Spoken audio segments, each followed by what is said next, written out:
Со менување на кривичниот законник ќе се испрати порака дека корупцијата ќе им се исплати на оние кои ја практикуваат, рече денеска Билјана Ивановска, председателка на Државната комисија за спречување на корупција.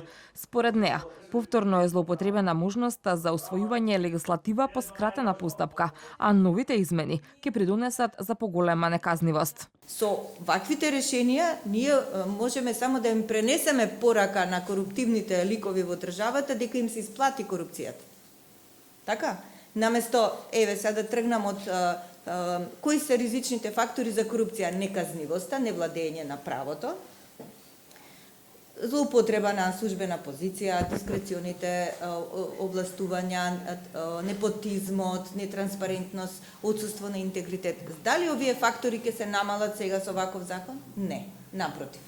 Вишиот резидентен директор на Националниот демократски институт во Македонија Роберт Скот Хајзлет за време на дебатата иницирана од невладината организација Солуција порача дека била неопходна широка дебата пред усвојувањето на вакви измени на кривичниот закон кои возможуваат намалување на казните и застареност на голем број судски случаи.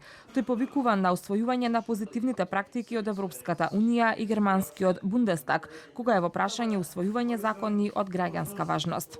One of those things that I would recommend and think about, recently I was in Berlin and there was MP questions, and on the same day there were 32 oversight hearings in Parliament and I think probably 15 other committee sessions. What we would encourage and advise those that are working on reforming the rules of procedure in the Parliament right now is to think about how to protect civic space, to ensure participation in policy-making processes, and what is one way to do that is to have a parliamentary calendar, to know when things are going into session. So when a legislation will be discussed in working groups, with working bodies.